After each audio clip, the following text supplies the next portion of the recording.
Hello, hello, hello. How are you guys doing this evening? Who wants to guess the time and the temperature? It is currently, let me just make this up. It is currently Sunday afternoon, a beautiful and balmy Sunday afternoon in Indianapolis, Indiana. No, it is currently, let's see what time it is. It is 5:07 p.m. And the temperature in Indianapolis is probably pretty nice because all of my neighbors are out working on their yard. So let's see what the temperature says. Okay. Oh, it's 82 and partly cloudy is what it says. It's beautiful out today. It is really, really, really nice out today. Let's look and see what this week looks like. See if the temperature has changed at all for this week. So today the high, it says, is 81, even though it's 82 right now. Tomorrow 74, Tuesday 74, Wednesday 82, Thursday 86, Friday 75, 73, 76. So I think this week I will be able to bring out Fernalicious and her brothers. They will go in the back patio, and then I'm also going to, I don't know if, I think I said this in a vlog, that Caroline was criticizing my walkway. She's like, what are we going to do about all this? And I said, what do you mean, what are we going to do about all this, Caroline? And she goes, I said, did you not see that, like, my neighbor across the street helped me with the hostas and stuff? And she's like, yeah, but you need, like, mulch and whatever. And so she said she has a guy that she works with, as, you know, because she's, you know, as a real estate agent. She's like, I have a guy that you can, like, call, and he'll put the mulch out here and, like, weed it and stuff. I said, that would be fantastic. Well, there's really not that many weeds anyway. There's one thistleweed over there, and that's like the only thistleweed that's grown since I weeded all of it out. And there's some like little grasses and stuff over there towards the end, but it really hasn't got that bad. And actually, I was talking to my neighbor about this earlier today, because everybody thinks that, like, okay, when you're standing on the street and you look at the house, it's like the walkway and then it's in front of her house, my neighbor's house next door. And so they think that's mine too. And she waits until like the end of May to do hers. And so people think that, like, that's, I mean, it really doesn't look that bad this year. It's just like a little bit of weeds. And so, so anyway, Caroline was saying that to me the other day. I was telling my neighbor, I was like, everybody thinks that that's me over there and whatever. So, I think I'm going to have that guy, if I can get a hold of him. I mean, that would be like probably like a half an hour to like have him come out here. And she said he'll weed it, and I did say this yesterday in my vlog, didn't I? And then he'll throw down like weed killer and then put the dark mulch on top of it. And then, yeah, it'll be ready for spring and summer. It'd be great to have somebody that could come out here and just like do that once a month. Like, I would have no problem doing that. Oh, this is what my neighbor was saying across the street. She said when you get your weeds early in the year, I know most people out there already know this, but this is not something I would think about because I'm not like a big gardener. She said when you get your weeds early enough, like, it stops them from seeding. And like when their seeds come and then, or their flowers, and they start blowing everywhere, is when like more weeds grow, which makes total sense, right? And she was like, so the idea is to get your weeds up early. And so I was like, she's like, that's why you don't have a lot of weeds this year. I mean, I don't. It's like the grassy stuff is coming up a little bit more on this side than that side. Maybe it's because that side's in the sun more. I don't know. But anyway, so I'm going to get that number from Caroline and see if he can come out here sometime. If he can't, then probably next weekend or the weekend after, I will get the mulch and have it laid. But it's interesting because it's been nicer earlier this year. And so, like, everybody's out in their yard working. Like, she was saying that her seedlings are sprouting, and so she was planting them today. Then my neighbor next door, I was talking to her earlier, and she was talking about she had these plants that she bought, and she was going to tell me where she got them, because she got them from like this Amish farm market. And she so Amish, like, butter and all that kind of stuff, and flowers, and it's like really big in Indiana, because in northern Indiana there's like a lot of Amish communities. And so she said there's like an Amish farmer's market, and she got these flowers, and the flowers are beautiful. And then she has some other flowers over there. So hers is already done. Most people in the neighborhood, it's already done for the year, which is kind of crazy that we're not even in May yet, and like everybody has their yards and stuff done. But yeah, today is a beautiful, beautiful day outside. When I get done vlogging, I am going to put my AirPods on, and I'm going to walk and listen to a little Simone St. James, Murder Road, and try to get a big part of that done tonight, because I've been listening to music when I walk and stuff like that. got up today. We both slept in at my coffee from Cafe Pas de Choux. I actually only have like this much left because I was drinking it during the book club. So we went to brunch today, and I was like looking on the menu and trying to see, like, you know, calorically, like which one was like best thing for me to eat. And I wasn't super hungry, so I got the gluten-free waffle again and didn't put tons of syrup or butter on it and whatever, and I ate about half of it, which was really good, like good choices for me. Like, I stopped when I was starting to get full. And I had a little bit of fruit as well, and then I had coffee from there. Alex had a cup of his soup, and then he also had his Cuban, and he ate the whole thing. I was kind of surprised, because he hasn't been. He's usually been bringing some of it home. So yeah, so we went to brunch, and it was beautiful at brunch. Alex and I were actually talking about, he had an Abercrombie t-shirt on, and so, I don't have one on, no I don't. I was going to wear the Whitney Houston Abercrombie t-shirt, the second one that I bought, because I can't find the first one. When I find that first one, I'll then have two of them. But I just washed all those new t-shirts that I bought. So, they're like all ready to wear. So I was going to wear the Whitney Houston t-shirt, the Abercrombie one, to brunch today. But anyway, so afterwards he was like, what were we talking about? Something to do with Abercrombie. He was showing me a shirt that he wanted to possibly get from Abercrombie, and he said, do you want to go over there and look at it afterwards? And I said, well, I have the book club today. I told you that, remember? He's like, oh yeah. So we came home, talked to Mel on the phone for a little bit before to try to arrange things for the book club. So this is the deal. So for the book club, for those of you guys that don't know, for a true crime book club, we have done live streams for like the last several years, every month. And usually, like, okay, so like for May, we're going to cover, like, we would cover, like, the April book is typically how we do it. And so we, but, like, I was explaining in the live stream today, like, the last book that we, like, so the last book that we stopped on last year was October, which was the Kitty Genevieve's book. And then we didn't have a November book. We didn't have a December book because we were taking those 2 months off for, like, hiatus. And we didn't do a live stream around that. And we were going to do, like, this, like, business meeting, figuring things out. We weren't happy with You Now, like, streaming over there. It was becoming very glitchy. And people didn't really like You Now. So we were trying to come up with, like, a bigger or a better, like, platform or place to do it. And then we were going to do and come back in January, and then a bunch of stuff came up, and so, like, Mel had a lot of stuff going on, and so we stopped. We didn't do a January book, and then we came back in February with the Mandy Matney book, and then March, and we just kept on putting off the live stream. Well, Mel was moving during the middle of all of that, and so, like, every weekend was taken with that. So she was like, can we just do it in April? And I was like, yeah, that's fine. So,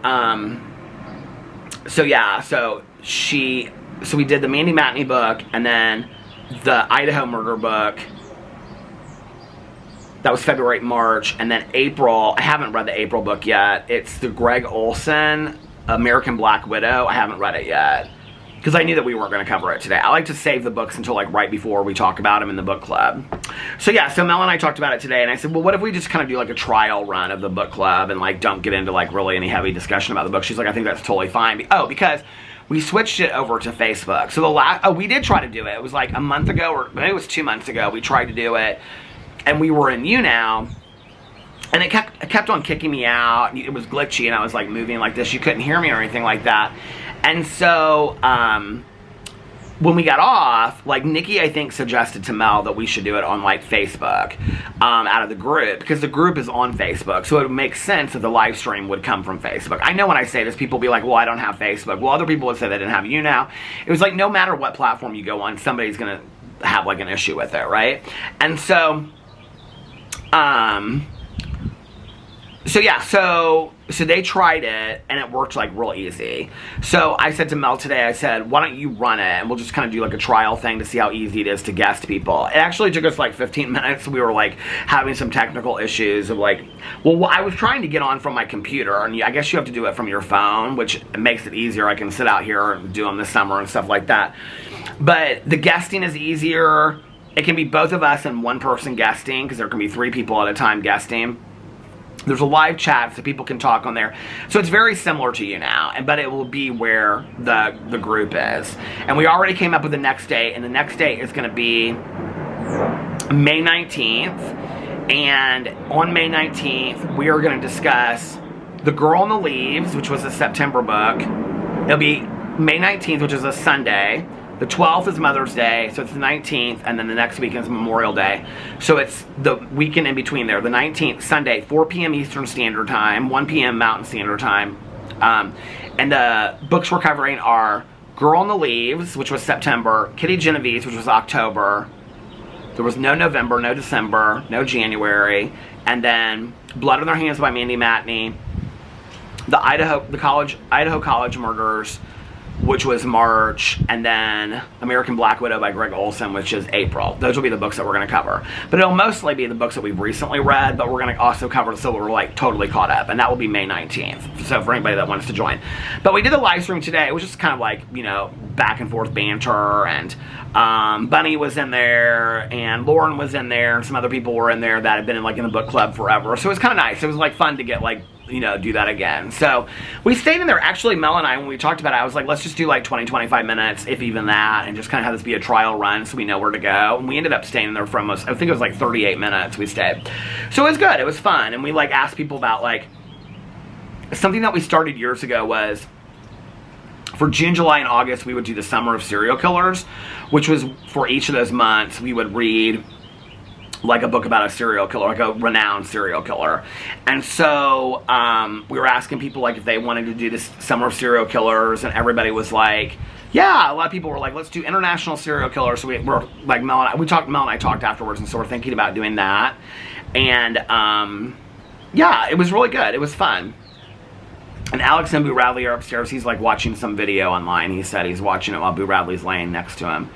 Boo's been very, very tired today. Actually, when I got up, Alex had taken him outside and given him his medicine and stuff this morning. And when he came back up, like, well, when I woke up, I was like, Boo Radley wasn't in bed and the door was open. And I was like, where is Boo Radley? Like, I was like looking all over the bed. I like looked downstairs.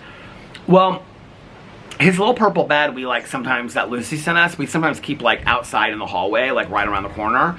And so I like looked out there, and he was like all curled up in that little bed. And so I said to Alex, I go, why is he sleeping in his bed, not on the bed? And he said he was up and down. I gave him his medicine, and then he was just like walking laps, and he was up and down, up and down, up and down, jumping off the bed, jumping on the bed, jumping off the bed, jumping on the bed. He said, so I finally opened the door, and I put the bed out there so he could go out there if he wanted to lay down. And I guess that's where he slept. I don't know, because he was like, the door was open. He could have come in the bedroom, and he can like literally jump right up on the bed. But he was sleeping there. And then we came home from brunch. Alex went upstairs, and I heard Alex go, oh, hey, honey, hi, little guy, or what are you doing? And I go, is he in his little purple bed? And he goes, no, he's on the bed. So, yeah, and then he went outside and he ran around and he seemed fine, but he seems really tired this weekend. I don't know if it's the weather changes.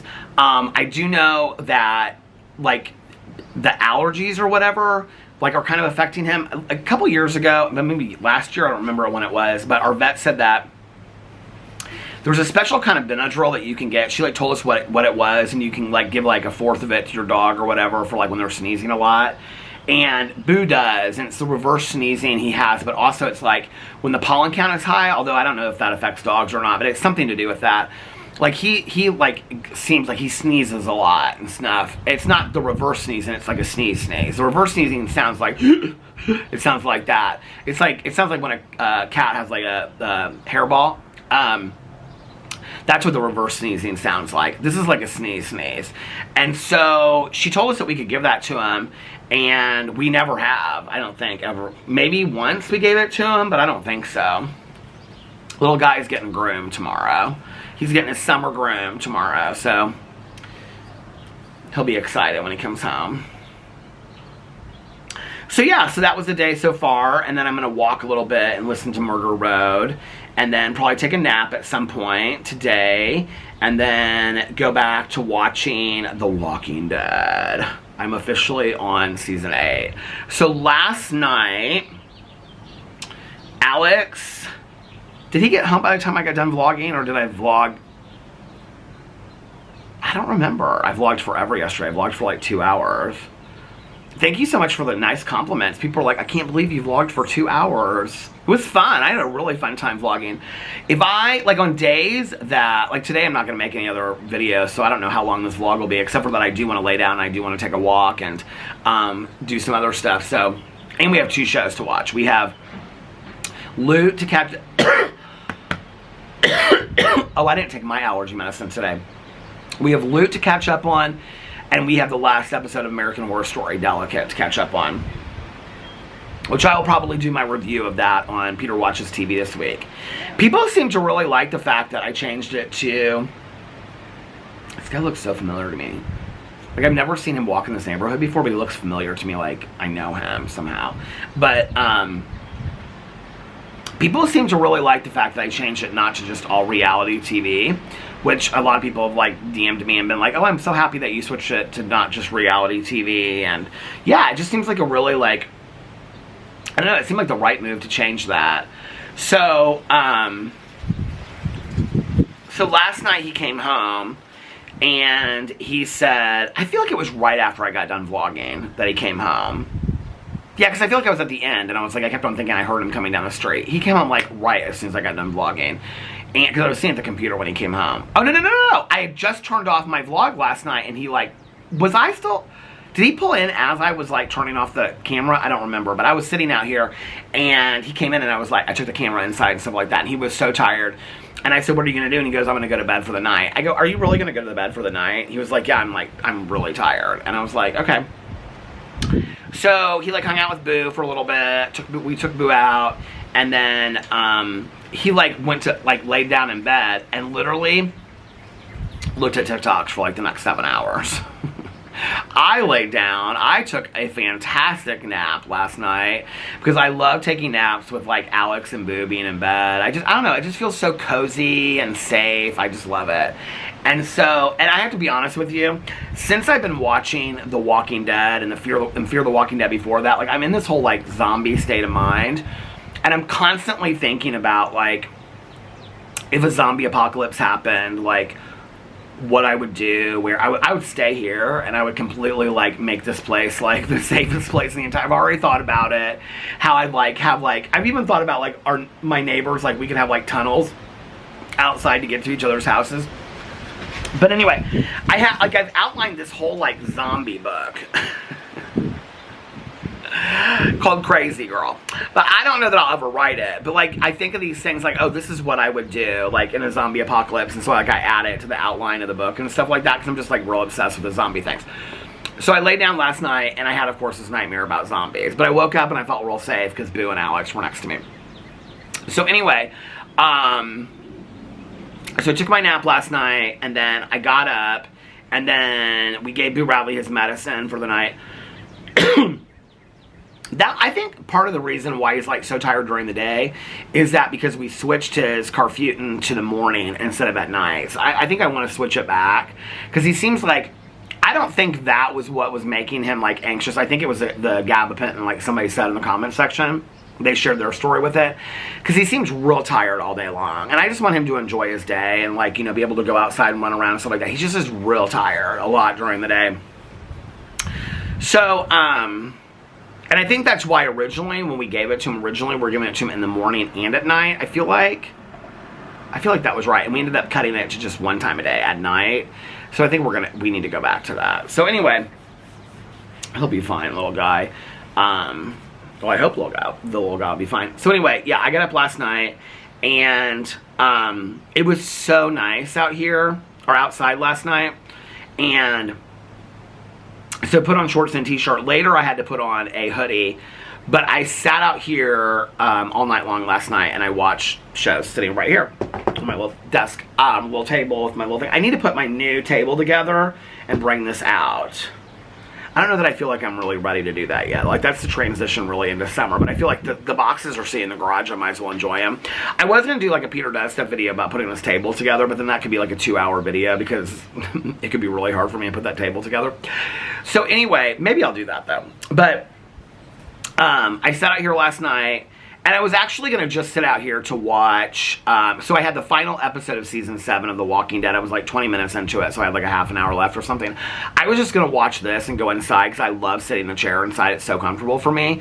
But I was like, no, it's so nice. Why don't you just sit out here? So I sat out here, and I had a cup of coffee, and then I had some water, and I ended up watching The Walking Dead Season 7, the finale, and I put it on season 8, it went right into season 8, and I paused it, and I was like, okay, I want to watch Jackie Brown. So for Peter's movie club this week, I'm having so much fun with this movie club. If y'all aren't participating in the movie club, you're missing out. Don't sleep on the movie club, okay? Like, I'm telling you right now, these neighbors of mine, the one that walks with the huge sun hat, they both have like these big hats on. Like, it's sunny, but it's not that sunny outside, and they're like walking like it's like 110 degrees. They're so sweet, this older couple. She's got this huge sun hat on. If y'all are sleeping on the movie club, don't sleep on the movie club. So anyway, so Friday night I watched Joyride. Last night I watched Jackie Brown, which I forgot what a fantastic movie that is. The language is super, super offensive in the movie, you know. I mean, it's a Quentin Tarantino movie, but it was interesting because I was like looking up stuff about it last night, and people were saying that like it's by far like the best Quentin Tarantino movie that's ever been put out. Pam Grier is so fantastic in it. I love her so much anyway, and she is so fantastic. If you've never seen Jackie Brown, she plays Jackie Brown in Jackie Brown, Pam Grier, from like the 70s. She's so good in it, and like the end of it, you don't ever see it coming. It's like a mystery, like that they like, but it's more than that. But the soundtrack, I forgot, like the Delphonics is in it, and it is so good. The soundtrack to it is so fantastic. So I watched that last night, and then I sat out here the whole night, and when I got done, I watched the first 2 episodes of season 8, and then I'm like halfway through. Did I finish episode 3? I'm like halfway through episode 3, I think, or I finished it, but I think I'm only halfway through. I finally was like, okay, you need to go to bed. Like, it's like you stayed up late long enough tonight, you need to go to bed. So, I think that's where I'm at. Let me look and see.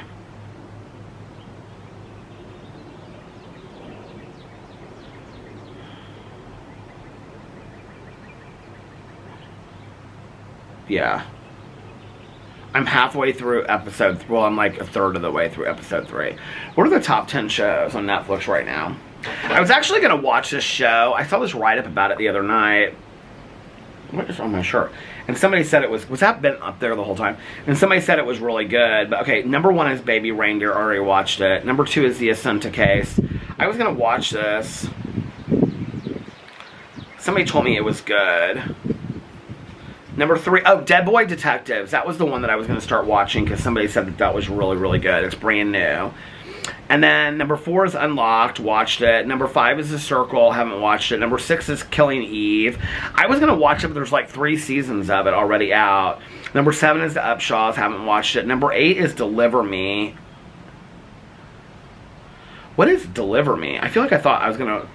When children commit horrible crimes, who is to blame? No one is left untouched in this powerful drama about those who failed to protect.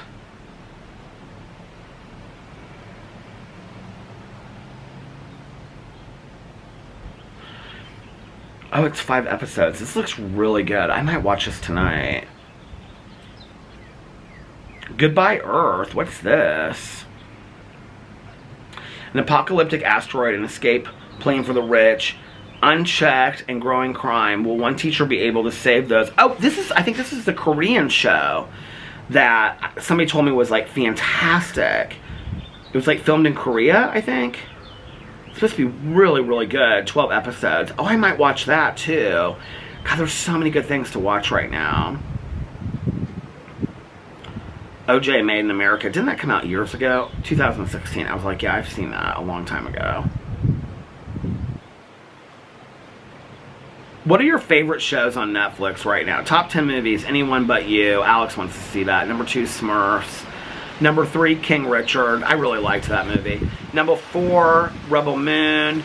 Number 5, Hack Your Health. Number 6, Mario Brothers. Number 7, Rust Creek. Number 8, there's always a bunch of cartoons on here. It's probably for kids, because they probably just like put them on and like leave them run in the background. Number 8, Woody Woodpecker. Number 9, What Jennifer Did. I watched that one. Number 10, Anna.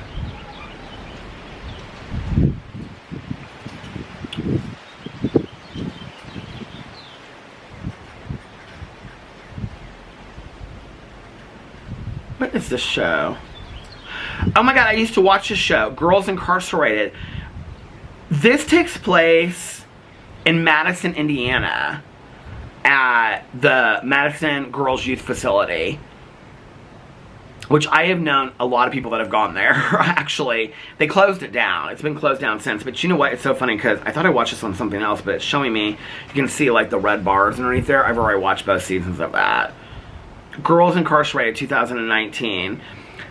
Brianna likes being a bad girl, but knows she needs to change. Newcomer Paige rubs feisty Heidi the wrong way. Christine Aubrey are way through a release. The second season is the girls of LaPorte, Indiana. The girls of Madison. Oh, is the second season about a different facility? Why do I feel like it is? I loved that show. I thought it was so endearing. Anyway, if you like your jail shows. Do you guys remember that show Juvies that took place? Is that on here? How can you watch that? It was on MTV. Do you guys remember that? No, it's not on here. But that took place in Lake County, Indiana, and I used to work with that judge, actually. I think her name was Judge Bonaventura. She was a Lake County judge that I actually used to work with, and then I worked with her before that show came out.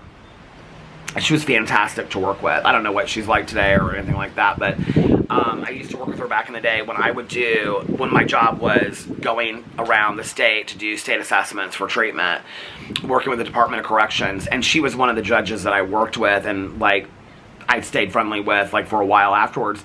And then I was watching that show, and the show was on MTV, and it was called Juvies, and it was about, like, juvenile delinquents that were, like, put, like, in, like, they were in a juvenile delinquent facility, and some of them were, like, referred out, and things like that, and talked about their family and things like that. Do you guys remember that show? I don't know how many seasons there were. But she was the judge in there. I can't remember what her name was. Her first name was. Juvies, MTV. Can you still watch that show? I feel like it was only, like, 3 seasons, it says. Oh, Mary Beth Bonaventura. It says it right here. Cast. That is so crazy that it shows her on here. Here she is. Yeah. Oh, is she currently the leader of Department of Child Services? No, I was going to say that was December 17th. She was the director of Department of Child Services for the state of Indiana. Oh, wow, I didn't know that she ended up doing that. The director of Indiana Department of Child Services, who has worked in child welfare for 36 years, submitted her resignation December 12th. Oh. Okay. Yeah, I worked with her for a long time back in the day. I worked with... If y'all are from Indiana, I've worked with judges from... Most of the judges I worked with, Lake County, Monroe County, which is Bloomington, where Indiana University is, Howard County, which is Kokomo, Hancock County,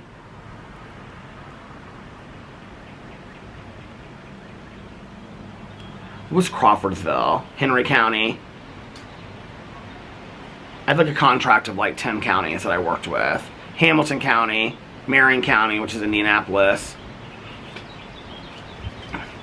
And then I worked directly with like the Department of Corrections, Indiana Women's Prison. I used to go out to Indiana Women's Prison and do assessments all the time. That was a scary place. I mean, all the prisons are really, really scary to go into. Seems like a different world to me.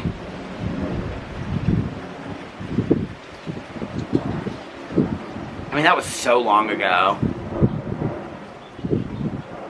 I was like in my late 20s when I did that, because it was when I was getting my master's degree, and like the year after. So I would have been like 27, 28, 29. 27, 28. And I'm 51 now. I mean, that was like 23 years ago. That seems so bizarre to me. I can remember I would drive, I would go into work and I would get like wherever my assessments were, and it would say like Marion County Jail, or, you know, like, well, Lake County, like those would be like all day, because that's like northern Indiana. That's like a 2 or 3 hour drive. What was the other county that's on the other side? Allen County, which is Fort Wayne, which is where my dad from. It's so funny because somebody commented on my vlog and said that they were from Fort Wayne, Indiana. Did I say this the other day? My dad and my whole dad's side of the family is from Fort Wayne, Indiana. But Allen County was not one of my contracts. But there was, what was the other? Grant County, which is where, what's the city up there? Well, Fairmount is where James Dean is from, and actually, camera stopped. And actually, one of my very dear friends is from Fairmount, Indiana. He no longer lives there, but this is the guy that I said that we like went on one date and we decided we would be better friends. We've been friends for like 30 plus years. So anyway, his dad owned one of James Dean's original motorcycles, and when they would have like the James Dean Festival and stuff like that, he would park it in the front yard, but his dad since passed away. What's the city that's up by Fairmount though, the bigger city? Well, I can't think of what that city started. Grant County, Indiana. Let's see what the big city is, because that's where I used to go.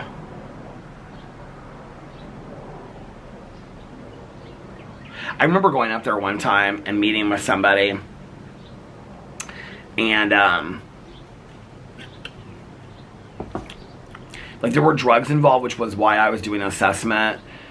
And this woman and her boyfriend, like they were incarcerated for drug charges, but they were also incarcerated for running like this was a big thing at that time, and like in small towns in Indiana, they were running like a dog fighting. I can remember doing this assessment and I just was like, I can't, like this is like, I don't even understand this. And they were running like a dog fighting betting business, which would be like 2 pit bulls, and like they would like not feed them for I can remember this woman telling me this story, and she's like, well, we wouldn't feed them for a couple days. And so then like we would like get them to fight each other. I remember being like, I never heard anything about this before in my life. Grant County, Indiana. Why can I not remember what that main city is called up there? It's an hour and 14 minutes from here.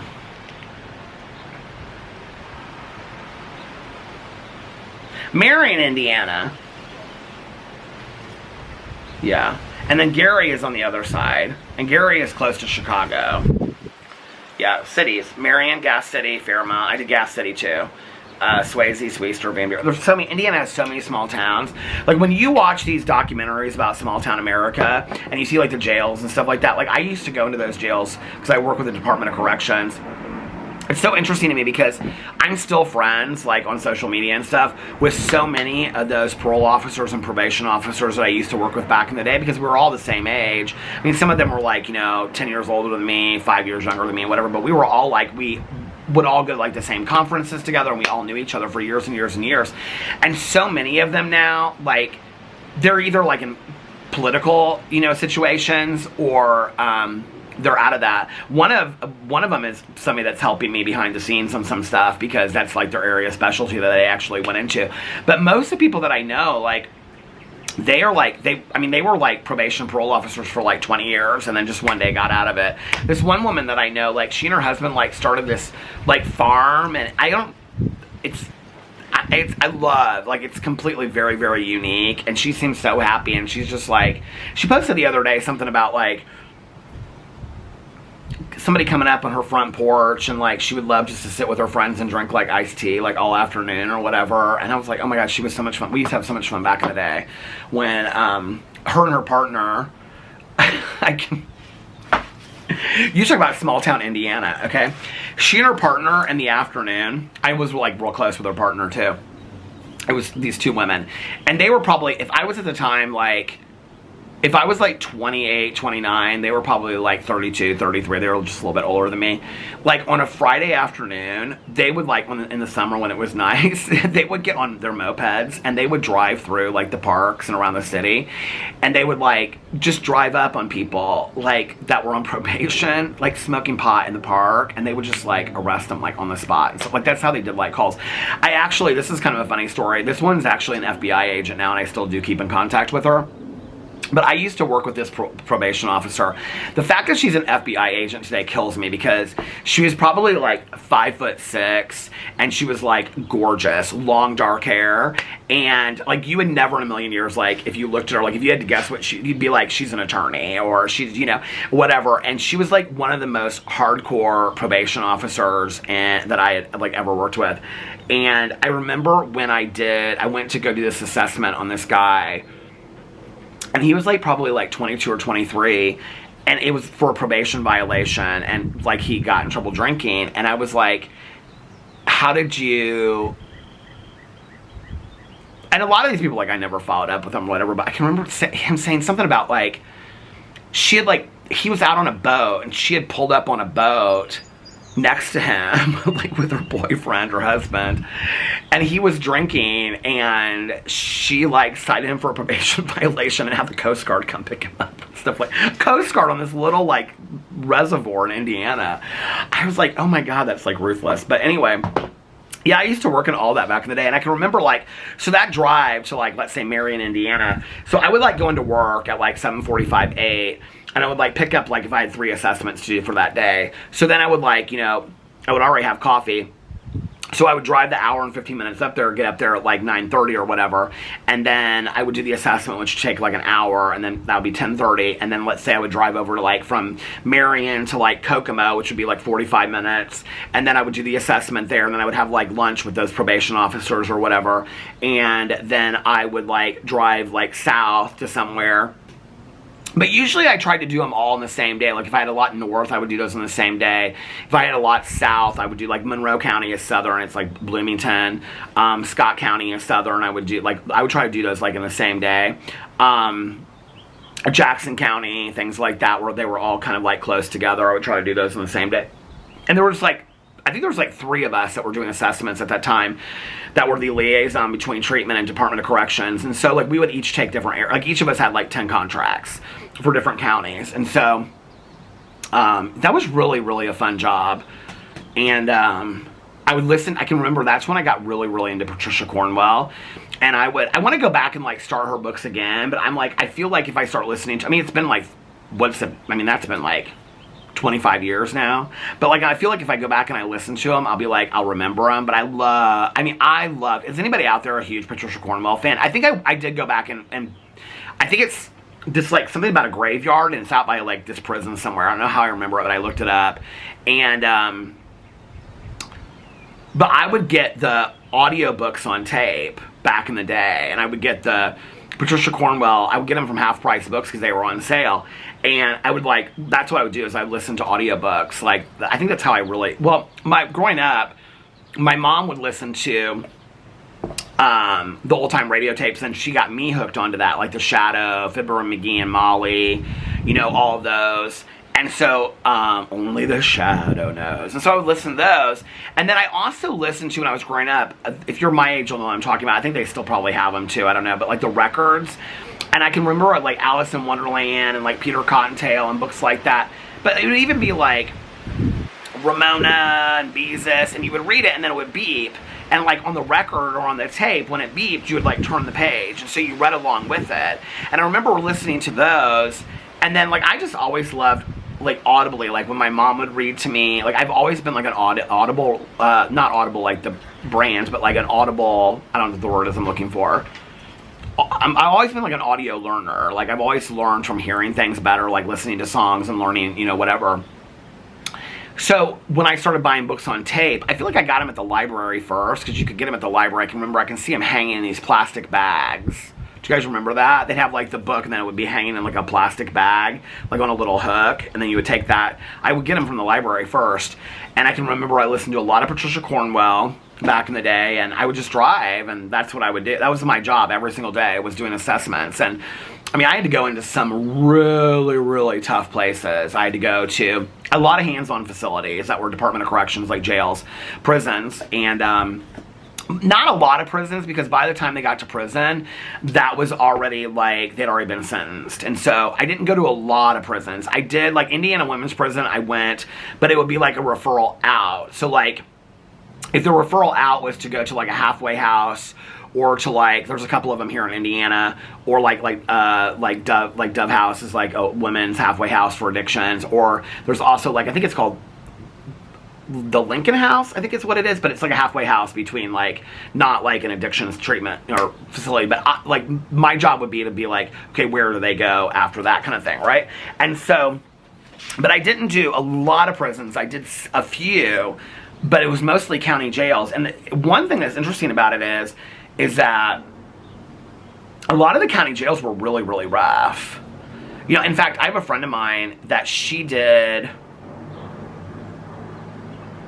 she's 6 or 9 months. I think she did 9 months in Hamilton County, which, just put it in perspective, they call it the Hamilton Hilton because they said it's so nice out there.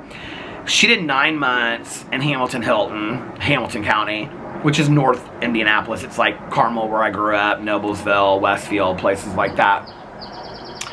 And, but I believe it's a 23 and 1. I believe that they're like in their cell for 23 and out for 1. And then she ended up going to Indiana Women's Prison. I think she was there for 3 years, and she got out and she was in halfway house and on work release for a year, and then she was out.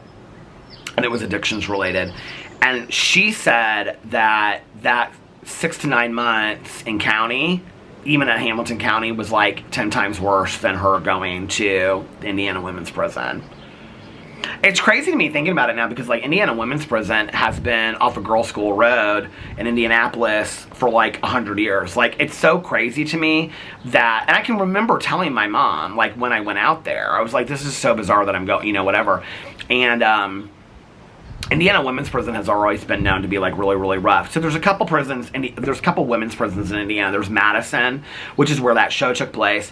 But Madison, like friends of mine that have gone to Madison, they always say the same thing. It's a cakewalk, is what they say. So there's like a couple different women's prisons. There's a couple different like state penitentiaries, but Indiana Women's Prison has always been known to be kind of tough. Well, what's rough and what's really interesting is that, like, I had no clue when I went out there that my grandma had been there, you know? And so it's weird to think, like, in retrospect that I did. But that was fun working with, like, judges and parole officers and probation officers. There's a couple of them I still talk to today, you know, that, like, live around here and I still see. There's actually a couple of them that lived, like, because, you know, we were young at that time, and so a lot of them have gotten, like, married and, like, started families and whatever, and they live, like, in this area, and it's, like, Alex and I'll run into them when we're out to dinner and stuff like that. Many of them have moved into, like, political realms. A lot of them are into, like, law enforcement still, but they're, like, higher-ups in law enforcement. Like I said, I just reached out to somebody a couple months ago when I was, like, you know, really starting to deal with some of this stuff, and they, like, helped me, like, get in touch with, like, the right people. But, yeah.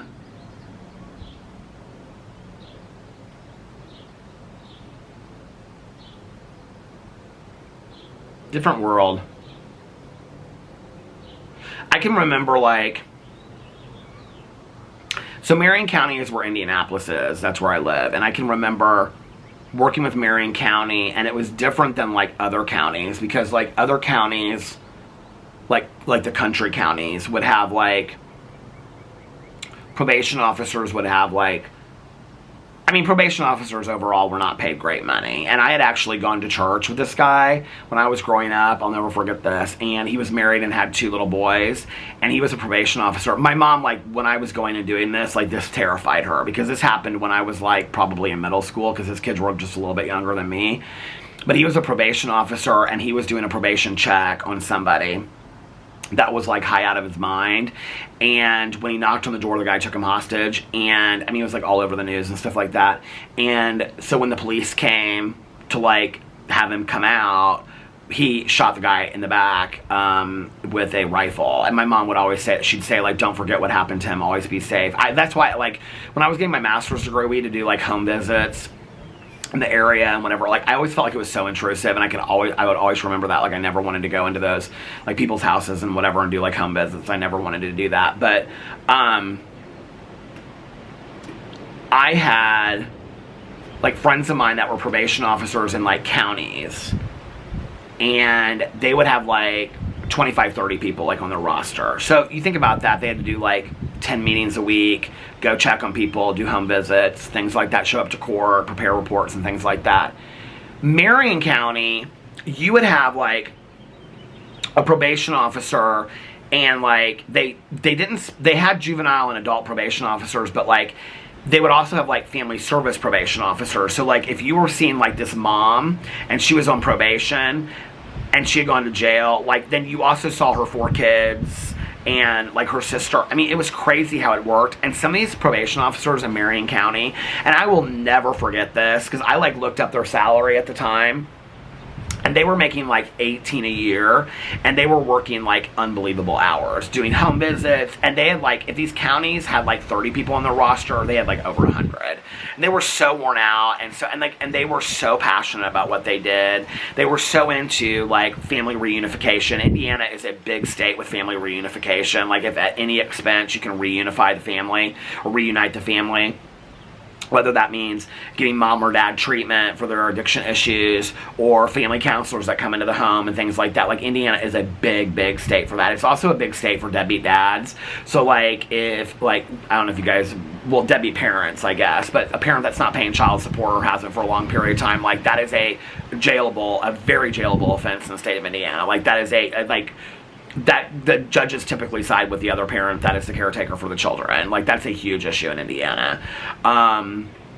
Like I really haven't, I mean, I have known people that have gone to prison for long periods of time because they can't pay their child support and things like that. I mean, I don't like have good friends of mine, but I've known people like, you know, from going to meetings and things like that, that'll be like, yeah, like I couldn't get out and there was no way for me to make it in jail, and then so I had to stay in jail until the time served so I could get out and I could pay the child support and things like that, because they were spending their money on drugs and alcohol, you know. And so then they would go to jail, and then like the Department of Corrections in Indiana is really, really big on, like I said, like reunification and reform. Not all over. I mean, I'm making a huge generalization when I say that, but if you want to, you can get sober and whatever. And it's like some of these guys that I know will be like, I got sober while I was in prison, and then I got out and I went into a halfway house, and, you know, now I'm working and I'm paying back the child support and stuff like that. But, like, Indiana's a big state for that. A big state. Like, I have a couple friends of mine that are, like, single moms that, like, they have taken their exes to court and, you know, like, gotten full amount of what they're owed and whatever. Like, I mean, judges really, really side with single mothers in the state of Indiana, as they should, you know. Like, but it's sad because, like, in other states, I think it's actually referred to, like, as deadbeat dad states and things like that. There are, like, some states that are better than others. Now, I know when I say that, somebody will be like, well, I'm from Indiana, and that's not the case for me. I'm sure there's some exceptions to the rule, but I have a lot of friends of mine that took their exes to court because their exes just didn't pay child support for, like, 8-10 years. I had one friend of mine that, like, it was really nothing about the money to her, but, like, the ex just, like, never showed up and things like that, and she felt so bad. And when her child got older, she, like, took them to court, and then all the money she gave to, like, the back pay that she got, because he did pay it, back pay, she, like, gave it all to her child because she was like, you don't want to have a relationship with your father today because he never showed up for you, but you at least deserve something.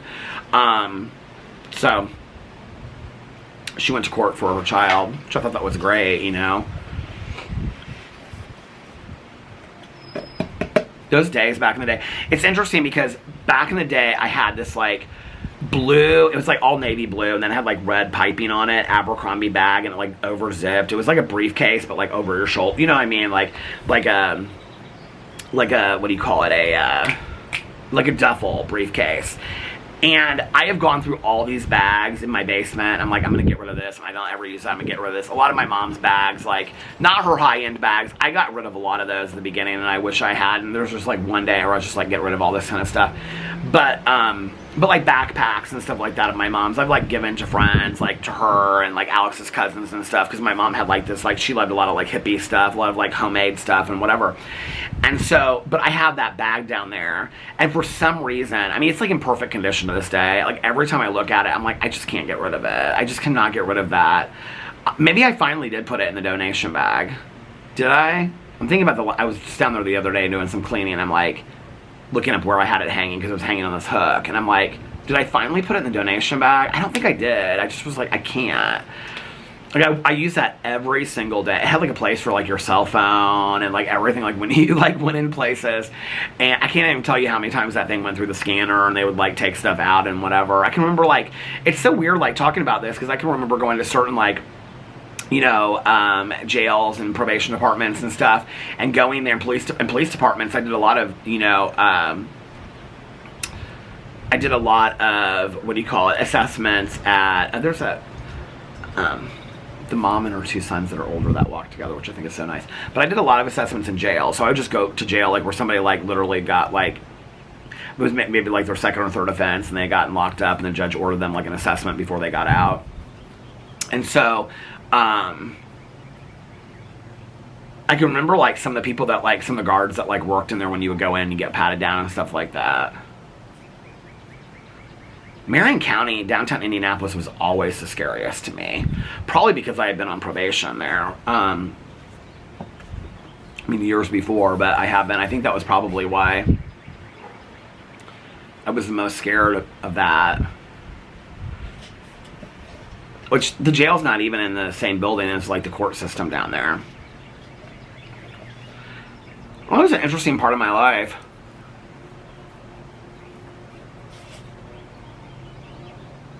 I remember this girl that trained me. I don't know why I remember this. Her husband, that ended up being her ex-husband, was a... like, he worked for Indiana... He worked in like Logansport. Where did he work? He worked for a prison as a guard. He was a guard.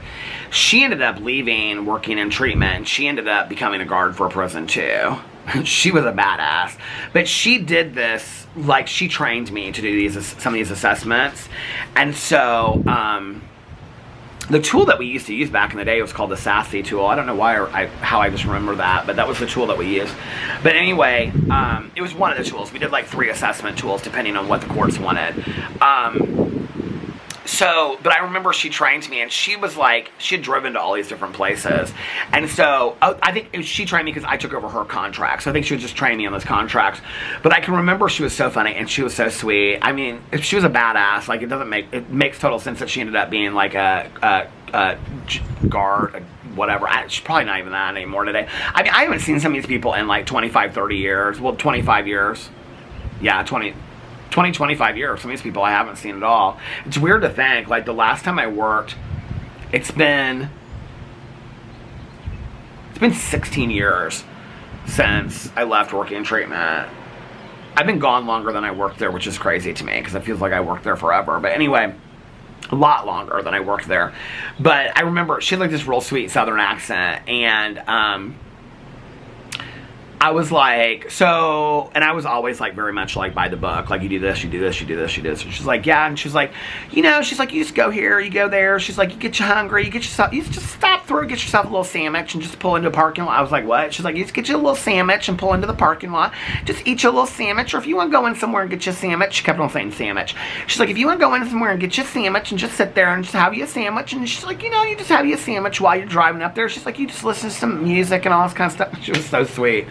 I will never forget that day that she said sandwich. It's like, the other experience, this was not about her, this was about somebody else, and somebody said I saint it. Remember, I've said that. People still send that to me when I say it, because they'll say it, like, they'll send me something and be like, I saint it. Maybe my friends say that to me to this day, but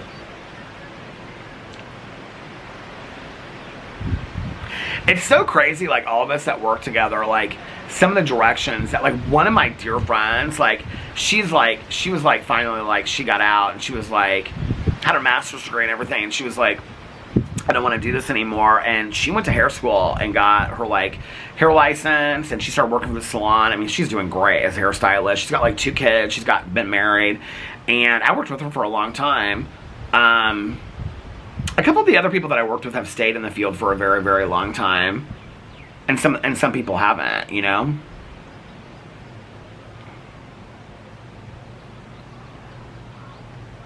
Different world.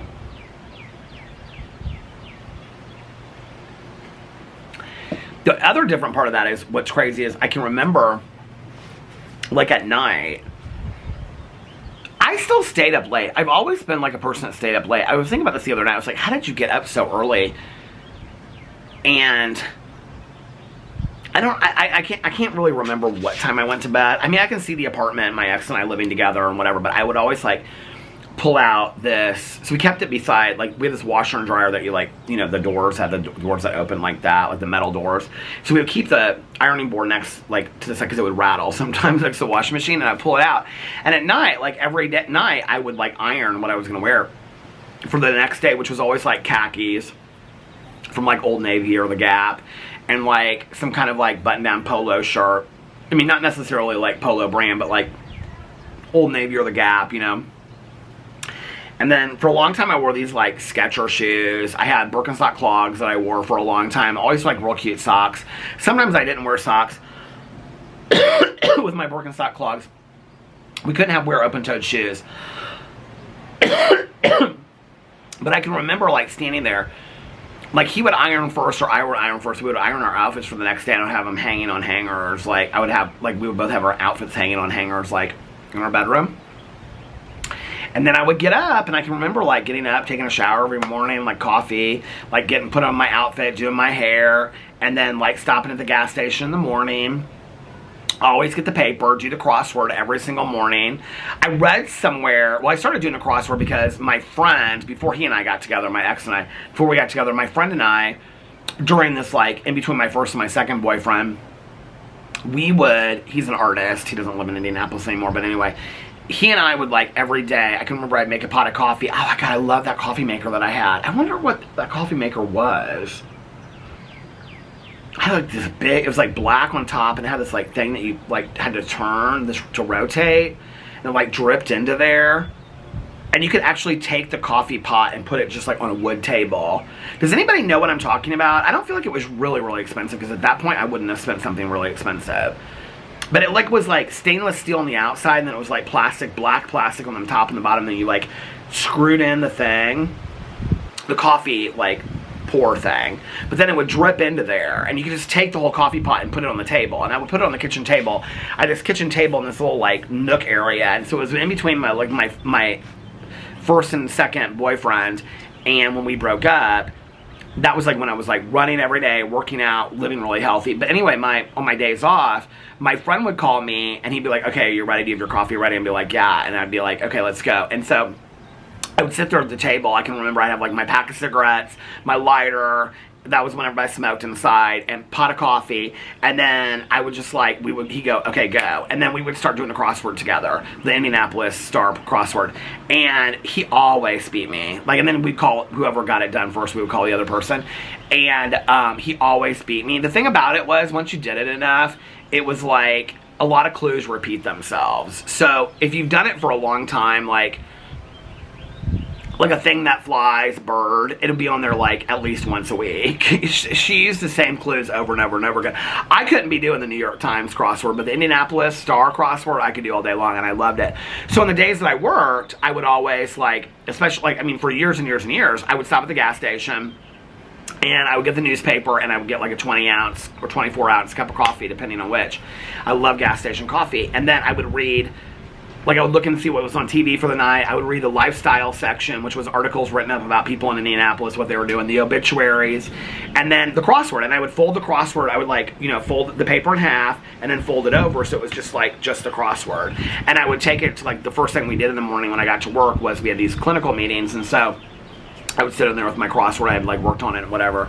I was always like super, super prepared. Like before I mean, it's so crazy, like, I still live by a lot of lists, but, like, to think that I was, like, that regimented, that, like, I was ironing my clothes, I was at work really early, you know, for a long time, and towards the end, not so much, but at the beginning, like, I was at work, like, 10 or 15 minutes early always, and always stayed over, and, like, every night before I would leave, I used to, the white legal pads, you know, I would like write down everything that I had to do for the whole day, and then at the end of the day, like when I got done with it, I would like highlight it through, like I was done, or I would cross the line through it, which is what I do today. I like cross the line through it or put a check mark with a circle on it.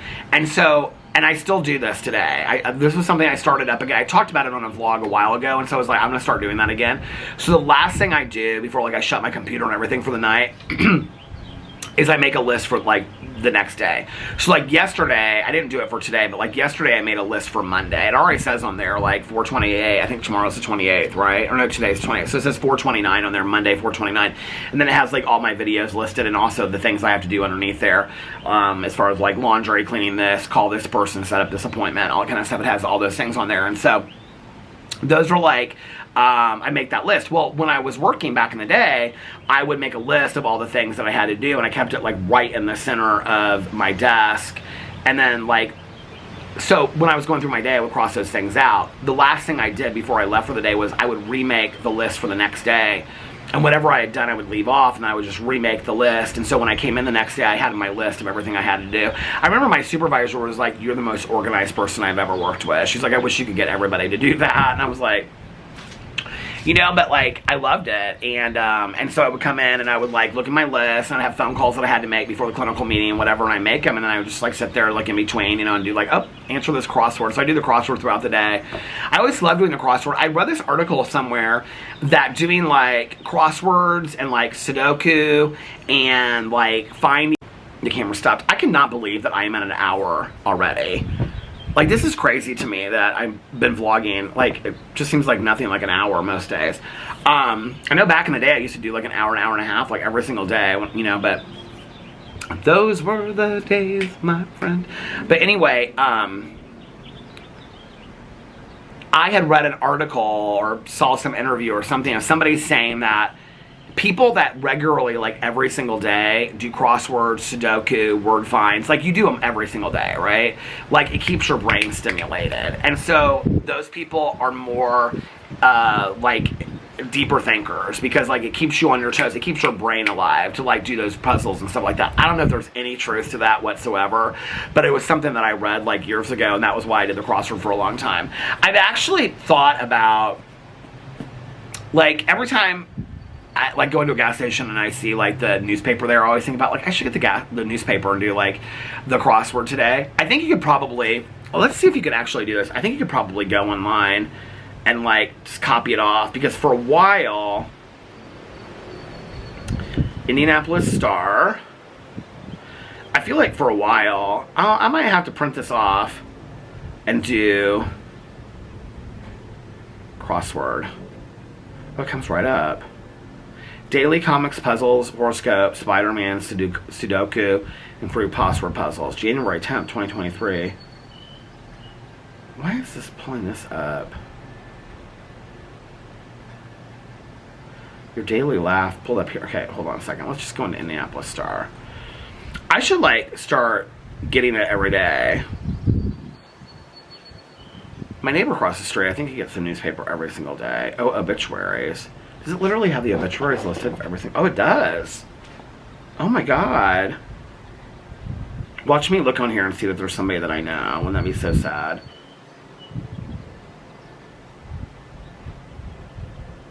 My mom used to, every morning with her cup of coffee, she would read the obituaries.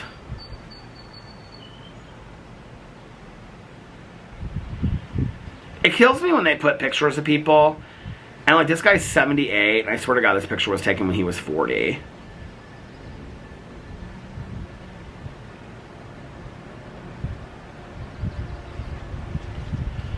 I'm like almost afraid to read this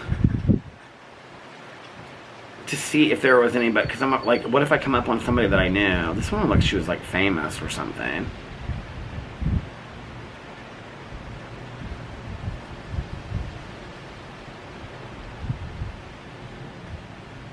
I'm at the R's. We're almost done. Oh, we are done. Okay. Whew. Made it through there without seeing anybody that I knew. Okay. Indianapolis Star. Let's go to Star. Let's see if you can get the crossword for the day. News. Things to do. Music and comic. Crosswords! Okay. Daily crossword. Why is it doing this? It's taking me to Sudoku. No. Start playing. Want to save your game? No thanks. I want to print it off. Ready to begin? Start crossword. What is this? There's some ad or something? Where is the crossword? There's like all of these like different things. I'm confused as to what's going on. Where's the...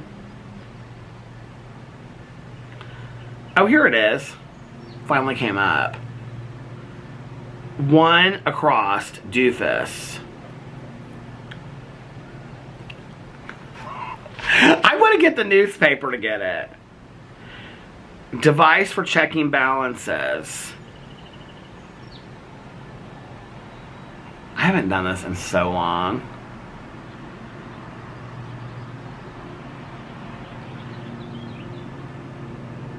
12 across. Parks and former NBC sitcom Wreck. I mean, I don't know some of these. Letters on a speedometer. Fast, slow, no.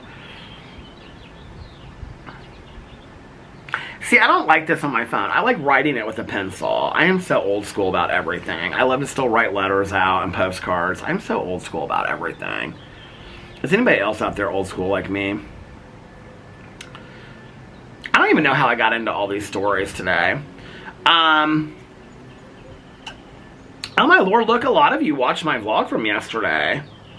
Oh my god, that watch time. Oh my god, y'all are at like an hour and a half watch time. Alright. Everybody's watching the vlog from yesterday. The long vlog from yesterday. Let's see in some comments. Well, let me just tell you, first of all, before we get into comments, what I'm going to do tonight. So, tonight, Boo Radley's got his groom appointment tomorrow, which means he has to take his funny medicine tonight. His funny medicine is he has to take his doggy trazodone. He just takes a little bit of it. That's what the vet wants him to take before he goes in there for his groom. So that's the only time he ever takes it is when he has to, like, well, he's also getting blood drawn tomorrow too, because like they do all that stuff at the same time, because then he's got his funny medicine. It makes him like real tired, and then, you know. So anyway, so let's see. So tonight, Boo Radley will probably go to bed early, which means Alex will probably go to bed early. I feel like this camera is like, I was like not sitting up straight or whatever. So tonight, since I've caught up, I might watch one of those new shows on Netflix. Like the one about the world ending with the meteor, or I might watch the Dead Boy Detectives. A couple people told me that was really good. They messaged me and told me to watch it. I might go back and watch The Walking Dead, but I am just going to relax tonight, because tomorrow my plan is to make videos. Is it supposed to rain tomorrow? I already looked at the weather, now I can't remember. Oh, now we're going back through the whole thing. It's 81 and partly cloudy now. Okay, so tomorrow it's supposed to be 74 and rain? Thunderstorms develop, showers early, then thunderstorms developing later in the day. So it's going to rain all day tomorrow. So I'll have to film videos inside, which is totally fine. So I'll film videos inside. Why is it pulling up that? Outfits. Oh, it's an ad. So I'll film videos inside tomorrow. And then, yeah. Like I said, I was making my list. It's still something I do before I go to bed. So I've made my list for Monday. And I have a list of like all the videos. Like I could make a video for every channel tomorrow, but we'll see if that ends up happening. I might end up just filming a vlog. Who knows? But we'll see. I don't know. So yeah, so that's the plan for tomorrow. And then Boo Radley will come home tomorrow night, and then we'll just relax and stuff like that. So this week is like a pretty easy week. It's not like a bunch of stuff is going on. So tonight I'm going to walk, take a nap. I might take a nap first and then walk. And listen to Simone St. James' book, and then watch The Walking Dead or one of those shows. That's my night tonight. Alex will probably go to bed early, actually, because last night he ended up not going to bed as early because he sat there and watched TikToks forever. And then he said he got up early this morning to take Boo Radley out. So, alright, that's my day. That's the life and the time of Peter Monn. The life and the time of Peter Monn. Won't you be mine? I was just singing that to my neighbor across the street. Did she shut her garage door? She sure did. She's had her window open like all day.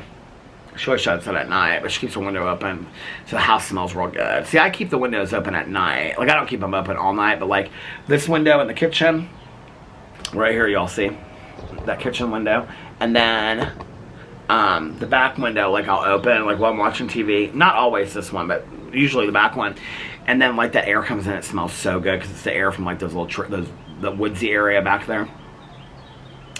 All right, let's see what people had to say in the comment sections of the vlog last night. Oh my god. Liz said I was close, I guess 3 p.m. Oh my god. Stacy said, I'm trying to comment during the live stream. I read both books and I was so excited. For some reason, my comments are all pending. I'm using my husband's account, but I've been on member on there for a year. I resubmitted my question, so hopefully it will work out for next time. I'm so sad. So if you were using your husband's account, Mel made it so that it was members only. So you have to be a member of the book club. That might have been why. Okay. So many people said this last night. I thought this was so nice, but Alex is so great for showing up to all these parties and dinners his friends have. And Mariah said, I get anxiety even just thinking about doing that all in one day, but he's such a fantastic friend for it.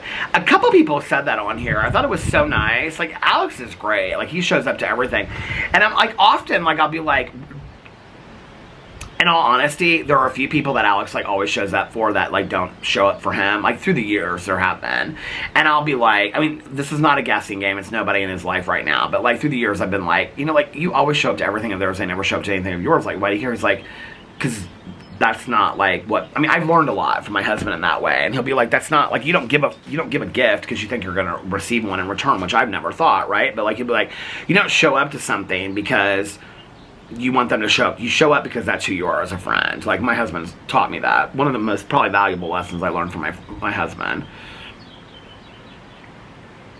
Allie said, loved your videos. Cannot believe I just listened to a 2-hour video. Take some magnesium 1 hour before. That magnesium does not work for me. Okay, I'm just going to tell you right now. I appreciate the recommendation, but so many people have recommended it to me. Magnesium does not help at all. And even though I'm saying it right now, my friend Valerini will comment on this, and she will say, okay, you're not taking the right magnesium. I've literally ordered the exact magnesium that Valerie told me to order, and I've taken it, and it does not help. And she'll say, well, you're not taking the right magnesium. There you go, Valerini. Love you. You said you like when I talk about you in my videos. Okay. Cauliflower said, watch while I organize all of my outdoor plants. I'm overwhelmed about where to put them all. Want some, Peter? Oh, I would love some. I love outdoor plants. Okay. Tamara said, I love this comment. As soon as you said true story, I was like, Randy! Unlocked was so good. Unlocked was so good. Okay. Somebody said, whenever I think of Steve Zahn, I think of Daddy Daycare. I've never seen that movie, interestingly enough. So, Sophia left gold hearts. Michelle left good afternoon, Peter, with blue hearts. Hey, Michelle! Oh my God, the other day... Where was it? I feel like it was on Facebook.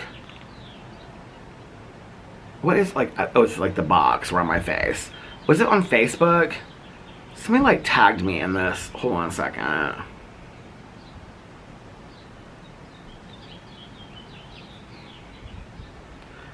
Where was it?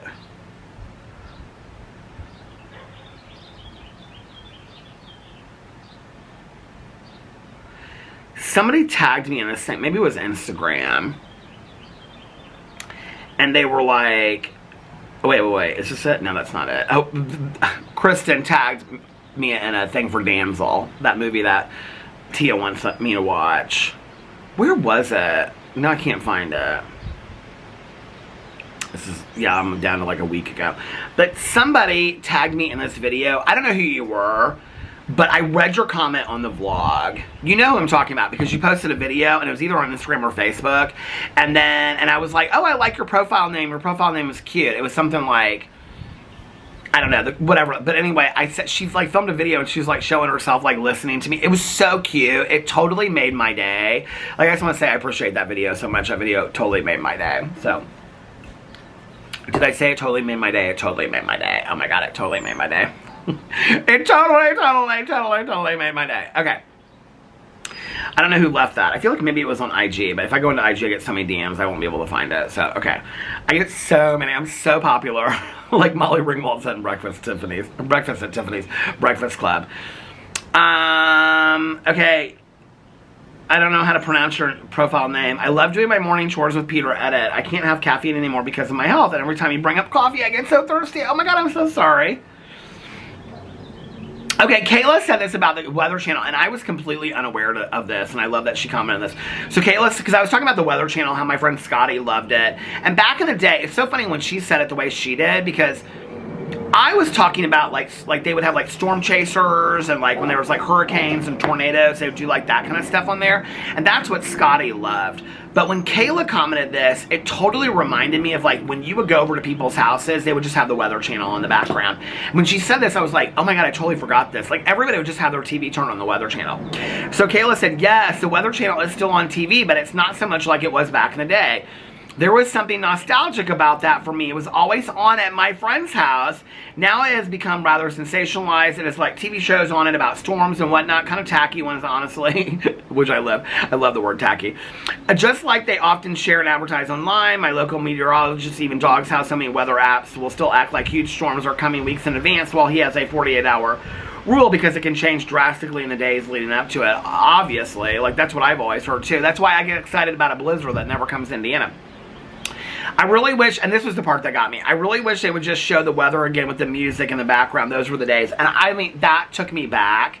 Like, that totally took me back in that moment. I cannot believe, first of all, the battery went to the halfway mark about 10 minutes ago, and I cannot believe that it's still going. So this is like a good battery. You know how I always talk about the bad batteries that are dying? This is a good battery.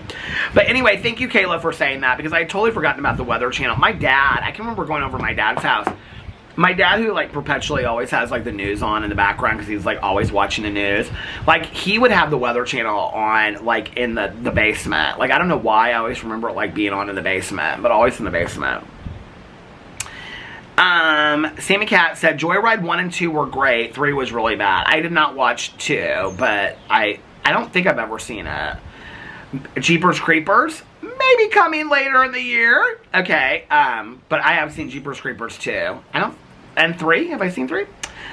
Okay, somebody said happy. If I say somebody, that means I can't read your profile name because it doesn't make sense to me when I read it, okay? Just so you know. And no offense whatsoever. Happy National Book Club Day. I looked, and it's like literally not National Book Club Day. So I don't know if that was a joke because the book club is today, or if you like really meant it. I don't know. So, but I looked. I couldn't find anywhere that it was National Book Club Day today. Stacy said, read Anne of Green Gables. The movies from 1985 and on are so good. They are on Prime. You are such a kindred spirit, so it's perfect for you. Okay, so I have to tell you this. I got kind of obsessed with Anne of Green Gables. 85, I would have been 13, so that would have made perfect sense. 13 and 14 would have been like 7th, 8th grade for me, were really tough years for me. I didn't really have anybody in my life. I didn't have any friends. I've talked about this before, that like in retrospect, like it was almost worse than being bullied because I would like walk through the halls of school and like nobody would pay me any attention at all. Like I had no friends, didn't talk to anybody. And I can remember during that period, I don't remember when it was, but I have like the box set of like 2 VCR tapes. I still have it in the basement. I'll have to show you, Stacy. And it was Anne of Green Gables, and the girl that played it went on to go play something else. So she was famous for something else. There's like several different versions of it. I feel like it was like a BBC show. I'm gonna look on here, 1985. Is it starting to flash yet? No. Is this it? Oh yeah, this is it. This is it right here. Okay. And who is the person that played in it? Because I feel like she went on to go play something else. Megan Follows. Oh, here she is. She went on to play something. Oh my God, I cannot believe that is her. How old is she? Is she not the same age? Oh, she's 56. Okay, what other movies and shows she on? Anne of Green Gables. So I became obsessed. And it was like kind of my comfort show at that time. I've never read like the books or anything like that, but I can remember like Prince Edward Island and all that kind of stuff. And I became kind of obsessed with it. I watched like the first one, and then I don't think I watched anything after that. But I love it. What else was she in? I feel like she was in something else that I loved. Megan Follows. Why do I remember her so much?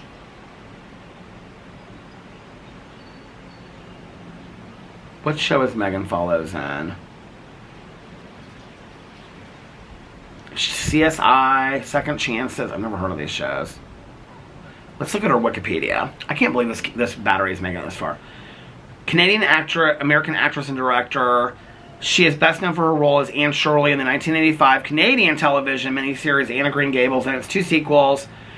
From 2013 to 2017, she starred as Catherine de' Medici, Queen of France, in the television drama series Reign. I did not watch that. There was something else that she was in that I remember watching. Career. Matt and Jenny the Baxters and The Littlest Hobo. She also starred in the short films The Olden Days, Boys and Girls. All the Anna Green Gables movies.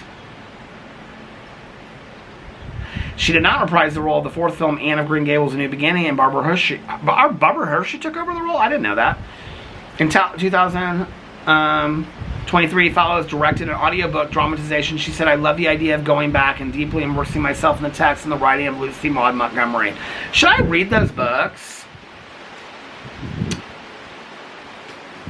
I have, like, not seen... Maybe I was so obsessed with her at that time that's why her name sounds familiar to me. But, like, nothing else that she was in. She was in an episode of Murder, She Wrote. Hockey Night, a made-for-TV movie, Under the Piano. Nothing else that I'm looking at is anything.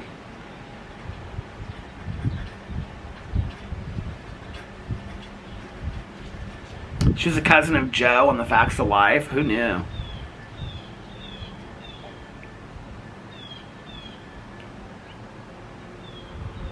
X-Files.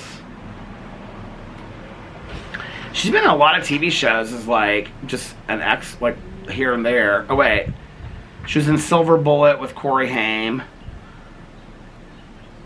A Christmas Child. I mean, I've watched so many obscure movies, and I was like, maybe she was in something obscure that I was in. The Nutcracker Prince, I don't think I ever watched that. I don't know what she was in that I'm thinking of. But Stacy, I'm going to go back and watch those just for you. I actually pulled up, there's a whole channel on YouTube that has all of the original. So my roommate and I back in the day, this was after I got sober, my roommate that she and I lived together before and after I got sober, and then it was my first boyfriend. She and I would go to the library like every Sunday, and we would like get books and movies. I feel like it was then that this started, but I got really into the Ramona and they were so homey to me, and so she and I would like cook dinner or get pizza together. I think my ex like worked that night or whatever, and so she and I would like watch a movie, but we would watch these Ramona and Beezus movies, and I think they were from like PBS, I think is what they were from. The battery is dying. I'm gonna go inside and get another battery real quick. I'll be right back. Okay, I'm back. I got so sidetracked inside, like, I got the battery, and then I was like, oh, I have this candle out here that I just lit last night, which is the Maven, the Clean Theory, 100% natural. I don't know what the flavor is, or the flavor. I always say the flavor of a candle. I like the flavor of the fever. I've got the fever for the flavor of a Pringle. But anyway, I think this was one of my bonfire ones that doesn't really smell like bonfire. What does it say on here? It doesn't even say anywhere on here what the scent is. But I thought I'd burn this. I got a bunch more of these candles for summer the other day. But what I was going to say to end this real quick before I tell you something else I want to tell you is that, hey, how are you? Good. What was I saying? Oh, so she and I would get those Ramona and do you know who it is? Did I talk about this on here the other day? I feel like I did, because I looked it up. Okay, so, I mean, this, you guys, is like, literally, okay, so I was sober, he and I met the following year, we moved into an apartment, so I would have been like 2 to 3 years sober when she and I, we would like work out every day. This was like on Sundays, we would go to the library and we would get these, and then we'd make like a big dinner or get pizza or something together. And, we would watch those Ramona. I should look and see what year they came out, because then I could probably tell you when it was. Maybe it was later than that. But we would watch Ramona and Beezus series. I think it was just called Ramona. That was on PBS. Let me look and see. There's an entire YouTube channel that has all of the shows, like in a row, like a playlist of them. I couldn't believe them, and I started watching them one night, and it was played by Sarah Polley, who directed Women Talking last year, which I thought was crazy. What year did it come out? Oh God, were they that old? It came out in 1988, which means I would have been a junior in high school. Well, she and I didn't watch them till, I don't know, 1996 or something like that, after I got sober. So here's Sarah Polley as Ramona. But there's like a whole channel that you can watch them on. So I was going to go, they're like 20 minutes long, so I was going to go watch them. The girl that plays, her sister though, plays Beezus, is somebody that also went on to be something famous. Ramona, here, let me look it up and see. Because I couldn't believe it. When I was like watching the show, I was like, oh my god, the mom and everybody in this is so... Ramona is a Canadian children's television series which followed the life of 8-year-old title character Ramona Quimby, Sarah Polley. It was based on the Ramona books. Okay, so this is what it looks like. They were so good. Where is the cast? Oh, here it is. Okay. Linda Mason Green as her mom. Lori Chodos as Beatrice. There was like somebody in here that I was like, this is somebody really famous. But how do I know who that Lori Chodos is? She was in something else too. Because when I was watching it, I was like, oh my god, I totally forgot about her. Oh, it just shows Ramona. She wasn't just in Ramona, I swear to you. She was in something else too, but she doesn't even... The Terry Fox story from 1983, Lucky Day. I mean, I have watched so many more movies and shows, it says. She's not known for anything. She's known for El Turista in 2009, Lucky Day 2008, and Ramona 1988. Is she even, like, doing stuff today? Maybe I just remember, you know, like when you start getting this old and you're like, I remember her from something. Maybe I remember her from Ramona and I don't realize that. So anyway, but that was kind of the same feeling that I got from like Anne of Green Gables. I got like that very like homey feeling, and I loved Anne of Green Gables and I loved the Ramona books. Okay, so I forgot to tell you guys what I remember what I did yesterday. When Alex came home and he was upstairs looking at TikToks, I almost finished Check Please. Well, I finished the book, the main part of the book. Because, let me show you. So, this is how it is. So, I sat here last night. Remember when I said in my vlog yesterday, like, if I sat and I just, like, read a graphic novel, I could probably finish it in one sitting? Well, I was, like, on page, like, I don't know what I was, but I finished the whole thing last night. I couldn't believe it. I got so much of it done. Well, the thing is that the main character, whose name is Biddy, it's Eric Biddle, but they call him Biddy. So, all these hockey players, they all have nicknames. So at the very end of it, there's like different comics that explain things. And so like they explain like what the winter screw was. That's like one of the things, and it's like a dance. And then they explain what like different hockey terms are, like celly. And then they go in here and they explain like chirp, what chirp means, which is like to tease somebody. And then how to have like nicknames and how you get your nicknames. They actually explain in here like how to get your nickname. Hold on a second. Because I was like, going through it last night, I was like, what would my hockey nickname be? Chirp. Nicknames. The noble titles hockey bros give to other hockey bros, representing trust and brotherhood. And so the way that you do it is, here it explains in here. Okay. You take a syllable from your last or first name. So we're going to use P for me, right? And then you add one of the following, i.e., Y, S-Y, Z-Y, E-R-S, okay? So, like, but you could do however combination. So I could be like, Persy, Piesy, Pie, Peter Pie, Peter My Pie, My. Okay, and then that's how they all get their names, and they explain their names in here. But then, okay, the main character, who's this guy that, like, he's on the hockey team because he's, like, this great figure skater, but he, like, becomes really good friends. Okay, so this, let me tell you the book, okay? This guy goes to this college that is, it's not a real college, but it's, like, on the level of Yale. It's, like, Ivy League. And he plays on the hockey team, and he plays with this guy that... Like, I thought the whole book would be about him having a crush on this guy, but that's not really even until, like, the very, like, last 10 pages, maybe. But it's about, he plays on this team with this guy whose dad is, like, a National Hockey League winner, like, Stanley Cup winner, like, time and time again. Like, his mom knows about him. And so he ends up going and living in, like, this frat house. It's called H-A-U-S, like, you know, Lady Gaga's house. It's hockey house. And they're all like having like keg parties and like all this kind of stuff. And it's about him coming out to his teammates and stuff like that. It's actually very well done. But, and this woman that wrote it, she like, Rainbow Rowell like touted this book and everything like that. But she is a fantastic writer. It's so good. But okay, so the main character is known for like tweeting a lot. Like he doesn't ever like put down his phone. He like tweets out everything people said. So the last part of the book, it's literally like, I don't know if you can see it, but it's like the blue part of it. You can't really see it on a camera. But it's like 30 pages of like all his, it says tweets, all of his tweets on here. So I'm trying to make it through those right now. But I'm like, to be honest with you, I'm really kind of bored. I have 1, 2...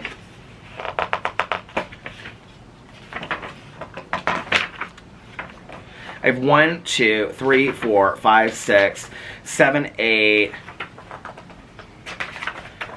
9, 10, 11, 12, 13, 14, 15, 16, 17, 18, 19, 20, 21, 22, 23, 24, 25, 26, 26 pages of tweets left. And here's the thing, like, I would just skip them. It's not really part of the main book, but, like, they tell little details about stuff that's happened in the book, so I want to keep on reading it, because I want to know everything that happens in the book. So I'm going to finish that hopefully tonight because part 2 came in the mail today. I was talking to my neighbor, next door, my neighbor over there. She's like in 3 book clubs. And she was like, I was telling her about the book club at the pool. She's like, well, I just started a book club at my church. She goes to like this really, really liberal church. And so she was like, oh, we're reading a graphic novel for my book club at my church that I just started. And I go, you're reading a graphic novel? She's like, yeah, let me show it to you. She was like, I think it's something that you might like. I was kind of surprised I'd never heard of this before because I literally put in like LGBTQIA plus graphic novels or LGBT graphic novels on Amazon, online. I like try to read like the best ones, you know, all the time. And somebody actually commented, I don't know what video it was, I think it was on my vlog, and they said they were trying to find graphic novels and the only ones that were coming up for them were kids. I don't know where you're looking, but if you, like literally, if you put in graphic novels on Amazon, it will auto put in there for adults, for teenagers. I mean, it like auto puts it in there and you can just pick which one you want. If you put in graphic novels for adults, it'll pull it up. There's like every book in the world, like classic novel has been, like Wuthering Heights, all this, has been made into a like an artistically beautiful version of like a graphic novel. If you like the DC Comics and the Marvel, those are all graphic novels as like comics. The Heartstopper series, which is by Alice Oseman, is a, you know, one. There's tons. Bloom was fantastic that I read. I think like they're more adult themed. The Walking Dead, like, those are obviously mostly for adults and stuff like that. This one, I mean, this is definitely more like, I mean, it's about college-age kids, but it's like an adult would, I mean, I really appreciate it because, like, if these books had existed for me when I was younger, like, they would have helped me so much, but there was none of this kind of material out there when I was reading it.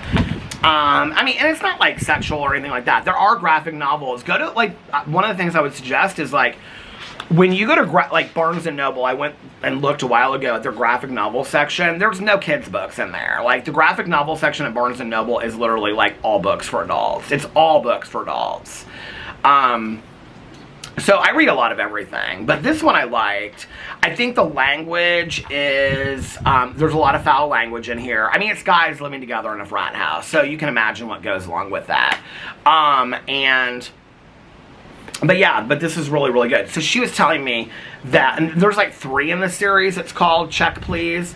I don't really know where it's going to go from here because, like, in this book alone, he's like a freshman, a sophomore, and a junior. So I think when the next one starts, he's going to be like a senior, or maybe he's going to be a junior. I can't remember.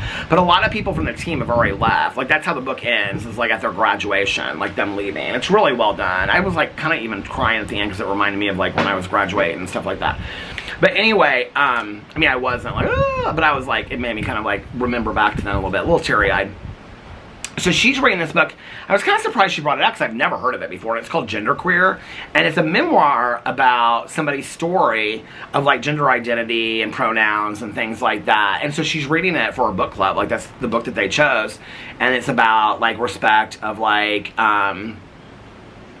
of like pronouns and gender and things like that. And so the church is like trying to learn about that. And so that's why that's the book that they picked for their book club. I thought that was like a great pick. They were doing that. So she was really interested in it. And she was asking me about like different terms and stuff like that. Most of which she already knew because she was an administrator in the school system for a long time. That's what she retired from a couple years ago. But anyway, she's like, I'll give you the book when I'm done. And I was like, okay, I love any graphic novel. She's like, it's really interesting. It's really good. She's like, it's a memoir, but it's all told through. Like, when I say graphic novel, to you, most people would pick it up. I mean, this is, here. You would think cartoon or comic is what you would think. It's literally like, see? It's just like you go down. But I think people get offended by when you call it a graphic. I mean, if you call it a comic strip, I could care less, or comics or whatever. Now I gotta find my place in these tweets. Where am I at? Something about teach you to tweet. Where am I at? Oh, I was before the pictures. They take a bunch of selfies at this, see, at this Halloween party. I was on the page before that. How many of those tweets do you start with, oh my god, y'all, he thinks he's so funny?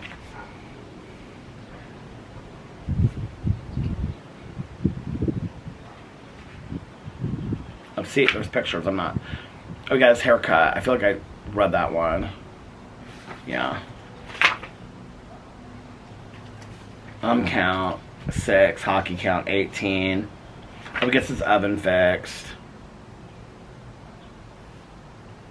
Shut up and eat the pie. He does tweet like all the time. It's like constant.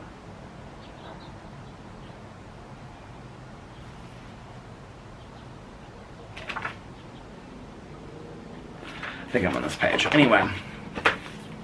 So yeah, like I don't really care what people call them. I think like artists might be a little bit more offended by that, but to me there's not really any difference. It's just like I like reading. The thing is that when you read a graphic novel, sometimes like when you see the characters, it doesn't leave a lot for interpretation of like how you see it and whatever. And I've read some bad graphic novels too that are not good, that are not interesting in the slightest. So I read that last night. I'm going to read a little bit more probably today. I mean, it's so beautiful out tonight.